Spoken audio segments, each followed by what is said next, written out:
Hollywood Airport say runway extension will leave them trapped, suffering from noise and pollution, if not among the lucky ones to be bought out.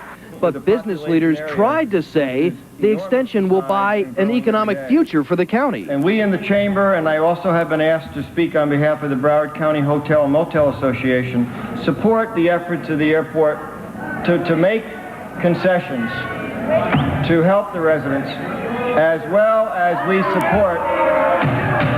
Opponents of the plan used all their time at the microphone to warn commissioners of the political consequences. Mr. Strong? Yes? Your 3 minutes have been up for a while. Your time is up, mister. If our commissioners don't look out for our needs, we will find commissioners who will. Well, we'll now have to wait and see if that kind of political retribution is taken out against Broward County commissioners. The runway extension plan now goes to the FAA for review and final approval. John? Practical question, John. If the runway extension is approved, what will it actually do to air traffic? Well, by the time construction will be done in the early to mid-1990s, some estimates place the air traffic almost doubling over today's air traffic. Back to you both, John and Susan. Thank you, John. Another Broward neighborhood had trouble on its hands on into the night. A helicopter crash knocked out power in 2,200 homes. At this hour, power has been restored. It was a Broward Sheriff's Office helicopter that got caught in power lines and nosedived into a canal near Griffin Road and University Drive. Around 4:30 this afternoon, that's when it happened. Police blocked roads, fearing the danger of live wires knocked down by the helicopter.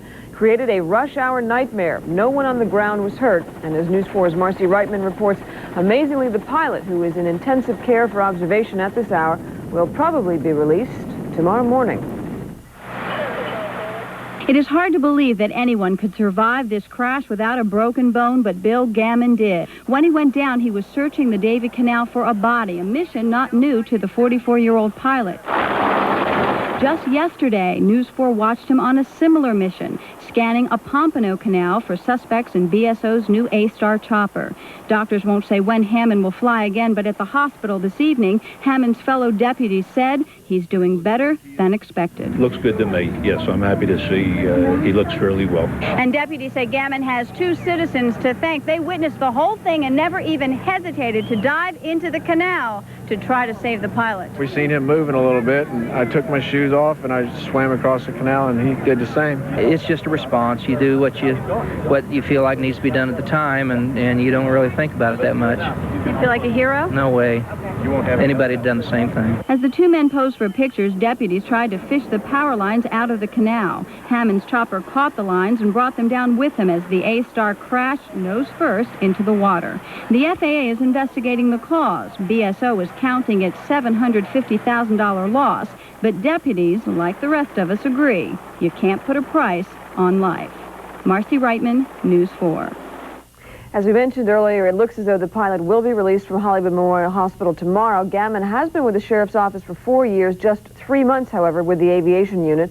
But as we said, deputies called Gammon an experienced pilot. Also, the BSO just told News 4 that University Drive and Griffin Road are now clear. John? Susan, Governor Bob Martinez held 5 news conferences today, all of them at airports, Tallahassee, Orlando, Tampa, Jacksonville, and Miami. And he talked about a new highway, airport, and public transportation plan. With the State Transportation Commissioner beside him, the governor bubbled about wider highways, new roads, and 4 new regional airports built in a 20-year period for $40 billion. We want open and complete debate, not only by those who are in transportation, but by the citizens who will have to decide how much of it can be paid for. The plan calls for building 1,400 miles of new roadways, the widening of about 4,700 miles of existing highways, 7 guide rail systems in several cities, and one of the 4 new regional airports would be located in South Florida. Looking now at the latest image blot on South Florida, 2 more Miami police officers are in jail, charged with trying to distribute about $100,000 worth of cocaine. Ruben Rivera and Jesus Sudd were heavily armed when they walked into a multi-law force sting at this Miami motel late Friday, but the 2 surrendered quietly and were arraigned today. Amazingly, these guys worked in the department's community relations section, conducting anti-drug seminars and lessons. A New Year's Eve party has forever changed the life of Dennis Socher. A judge today sentenced the convicted killer to die in Florida's electric chair for kidnapping, sexually abusing, and murdering 18-year-old Patricia Gifford 5 years ago. The two apparently met while ringing in the new year at a Fort Lauderdale nightclub. Gifford's body has never been found. Guilty of murder in the first degree as charged.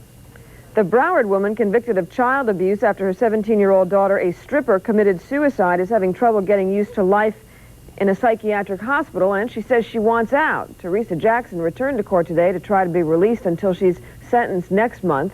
Concerned about Jackson's psychological state, though, the judge denied her appeal. Still to come on News 4, we will run down the elections on tap for tomorrow. Bob will have the latest on this wild weather that rolled into town and took a toll on South Florida's beaches. And look what took a toll on an Illinois woman's home. Came from the sky about 2,000 feet up in the air. Then later on, a Broadway pair comes to town to applaud our own local artist, hoping to steal the show with a Carbonell Award. It's time once again for voters to decide who will be calling the shots where they live. Elections are being held tomorrow in Dade County's 3 largest cities and Key West.